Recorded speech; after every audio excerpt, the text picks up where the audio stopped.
I just realized that I was muted, you guys. I'm so sorry. Hi, I'm back. Happy Sunday. We are going to start talking about the Panthers forecast because we have a lot of stuff to talk about. And then we are going to get into the tropics and kind of what's changed over the last 24 hours if you were with us during our newscast yesterday. So today it is breezy again. We have winds sustained around 25 miles an hour, which is just like we had yesterday. So if you were out and about yesterday at any point in time and you thought, oh my goodness, I need a ponytail holder, I would need to hold on extra strong to the wheel, if I was driving with those gusts, it's going to be similar today. We will see some sunshine mixing in. In fact, I can actually already see some of the clouds breaking from our Dallas Tower cam, so that's fantastic news. We will see sunshine today. In fact, one of my best friends, Scotty, who is a meteorologist over in Myrtle Beach, texted me last night. He said, I'm going to be a lazy Met. What's the forecast for tomorrow? And I told him, and he goes, well, it's just been so cloudy here.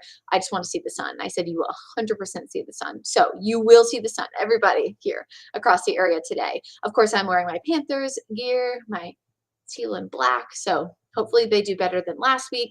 And of course, hoping for a big Panthers win today.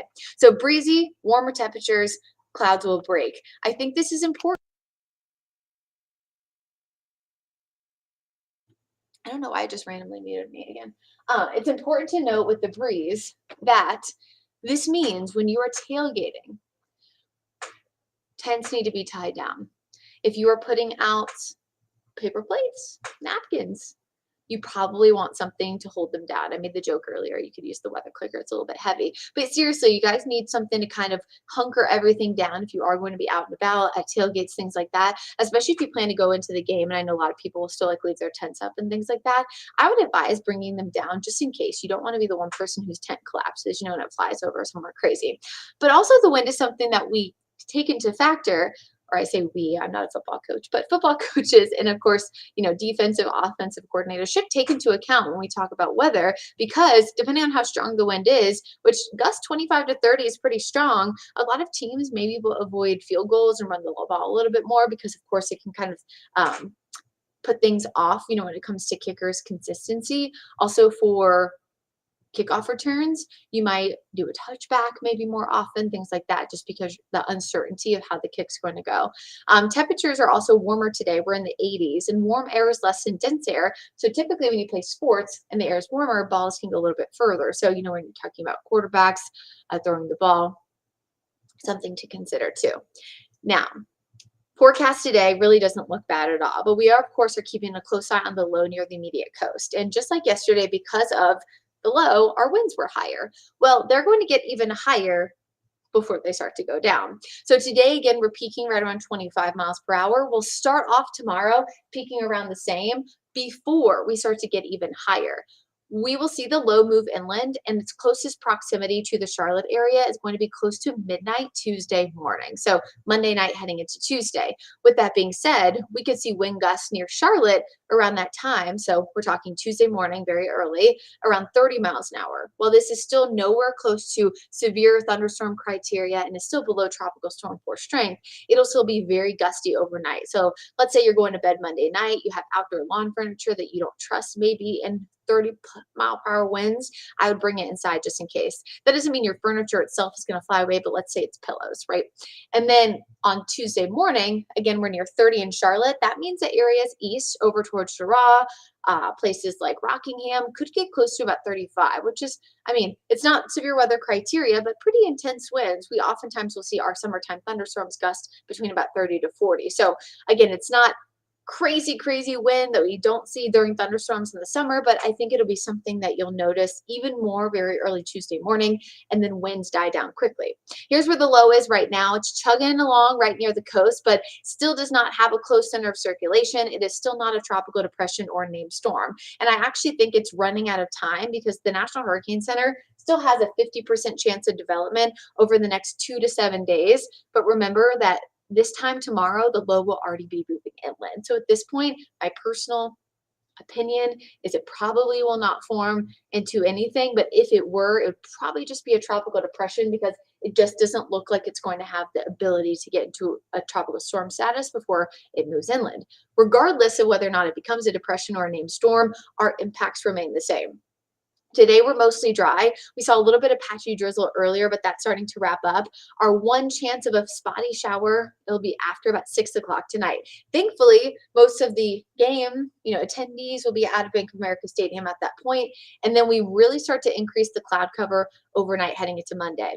If you're with us during the newscast, I did mention this as well, that model data has been terrible today. In fact, what I'm showing you is something I put together myself, kind of using bits and pieces of what I thought was going to happen because they were so bad. Days and days ago, we were looking at very minimal impacts. Then it looked like almost no impacts. And now it's looking higher. So we're kind of all over the place. And when we talk about weather forecasting, whether it's tropical weather or severe weather, we look for consistency and patterns. That's how things become more trusted. And so based on my experience with tropical weather, I do think we'll see impacts, but we are still going to be on the western side, so more fringe impact from the system. What that means is that clouds will build in a lot stronger, more intense heading into Monday morning. If you are west of 77, early in the day, you'll see sunshine. If you're east of 77, your clouds will probably build in very, very quickly, and you might not see sunshine for the entire day. By 12 o'clock, so right around lunchtime, high noon, we will see rain, light rain encompassing most of, let's say, Stanley County, Richmond County, Anson County, Chesterfield, and creeping into Union. After 12 o'clock, that's when we'll start to see some of this lighter rain moving into parts of the Charlotte metro. Once that starts to happen, we'll be cloudy and mostly seeing off and on rain for the entirety of the day. So if you live in Charlotte, kind of once the rain starts, expect it to not stop for the rest of the day. Only saying that so we can be mentally prepared for the fact that it will rain off and on for most of the day once we start seeing the rain, again, 12 o'clock. But the heaviest rain, the most widespread downpours, is at midnight. So the same time that we see our peak winds. Most of us are asleep. Heavy rain could allow for 1 to 2 inches of rain east of 77 and closer to an inch, if not a little bit less, west of the interstate. If that happens, though, this will be the main time frame that we'll see the heavy rain. Now, those consistent totals are over large areas. When it comes to tropical weather, we see downpours with an outer band. So there will be a few isolated spots that get a lot heavier. But the general rule of thumb will be if you're east of the interstate, heavier rain, and if you're west of the interstate, you'll see lesser rain. The low moves away really quickly as it pushes northward, and we are mostly dry by the middle part of Wednesday morning, and then slowly that counterclockwise rotation around the low will bring in some of that drier air to us. So again, our rain starts around lunchtime tomorrow. Our winds are already high. They'll stay high for the next few days, getting highest with wind and rain, it looks like midnight Tuesday. So I just said this before, general rule of thumb will be east of the interstate, more rain, west of the interstate, less rain, with the exception of the mountains. I think they also could see that 1 to 2 inch just because they see rain for a little bit later as that low continues to pull north. Now, here's the thing. There are still models that show us getting almost nothing because consistency wise the last few days it's been more of a north to northwesterly turn. This has been a small shift a little bit more into our area. So this what I just presented you with, in my professional opinion, is the worst case scenario for us. So 1 to 2 inches east of the interstate, including the mountains, and then 1 inch the further west you go. We likely will not see more impacts than what I just told you about. And we're really not even on the significant impact when it comes to flooding because this is going to happen over about a 24 or so hour period. And it's not going to be, it looks like at this point, a flash flooding risk, except for areas that are east of Raleigh, who could get 5 to 7, if not 2 to 4 inches in a very short period of time. So hopefully that helps out a little bit. And I kind of broke down and walked you through my thought process with why I'm expecting this specific forecast to occur. We still have that 50% chance of development. That's where the low is right now. And I mean, it's chugging along, but it still is struggling to get that center of circulation. And I kept this particular thing on there to show you too, where the center is trying to form. If you see where the low is now, that other little tiny center is trying to form a little bit further south and west. That also could change the trajectory.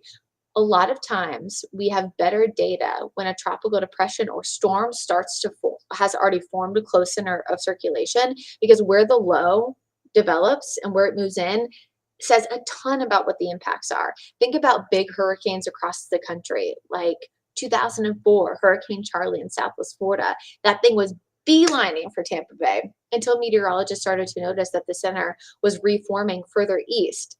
And so they told their people, hey, this is forming further east. It's going to come to us here in Fort Myers, Punta Gorda, and Charlotte County, which is about 3 counties further south. So it's the center of circulation matters a lot. And so because this low doesn't have one, that's one of the reasons why the model data, at least right now, is so uncertain. I know KJ will keep you updated later on today. And then, of course, Larry and Chris got you covered with an update again tomorrow morning. Elsewhere in the tropics, we still have Tropical Storm Gordon still chugging along there, way out there. Really weak steering currents right now, having it move a little bit slow. But eventually, you see that big swath of clouds expanding from St. George. That is a big trough of low pressure. It's actually going to sweep it out to sea. So at this point, Gordon looks like a zero impact, not just to us here in the United States, but also a zero impact to land. I know we just talked a lot, but I just want to kind of go over once again my current thoughts with this storm. Not Gordon, but the low off the coast. I think we will see breezy conditions again today. I think we'll stay mostly dry, but the breeze will really crank up, so people will notice it when they're out and about. The breeze stays elevated for Monday morning. It'll peak Monday night heading into Tuesday, right around midnight. 25 miles per hour today, 30 miles per hour at that Tuesday midnight time frame. The rain will start to move into Charlotte Metro around noon tomorrow. So areas east will have already seen it around 9 or 10, and areas west will have to wait a little bit longer than that. The low will continue to spin, allowing for us to see our heaviest rain. At the same time, we'll see the highest wind around midnight Tuesday, and then it heads north away from us relatively quickly, which is why you see the rain starting on Monday, but kind of wrapping up quickly on Tuesday. And I wish you could see our overnight forecast, because that's a feature we have on our WCNC Charlotte mobile app. So I update that too, like what we'll see overnight. And I have our overnight rain chances around 70 to 80%. So it's really the overnight hours that see the worst of it. Then the low pulls away. We see drier air mixing in for Wednesday, Thursday, Friday. Not only does that lower our rain chances, but it will also feel a little bit more comfortable with some lower dew points, but still will be warm in the mid 80s, which is normal for this time of year. That is our sky roofing 7-day forecast. That is all I have for you today. Again, we will continue to provide updates, whether there are changes, good or bad, to this forecast. And I just encourage everybody to be prepared for the rain starting around noon. It will be a yucky Monday afternoon, whether it's cloudy in your area or you get rain at times. At some point Monday, most of the area will at least see a drop. We again see heaviest rain for Tuesday midnight. Tuesday morning will likely be impacted, the morning commute, by the rain still lingering, and then it's out of here pretty quickly throughout the day. I hope that helps you prepare for your week. We want to focus on what the impact is to you. And again, I think your biggest impact today is still the winds, especially for folks who will be outside tailgating. And if you do have those loose items outside, pillows, things like that, I bring them inside at least before you go to sleep Monday night, but I would do it at least Monday before lunchtime. I hope everybody has a fantastic day. I hope the Panthers get their first win of the season, and I just hope that you all stay safe out there. Again, this is a relatively minimal impact overall, but I just want you guys to still be prepared for your Monday and Tuesday, knowing that the end of the week will be a little bit better. Have a great day, everybody. Questions, comments, concerns, you can leave them in the comments, or you can send them to me directly. Have a great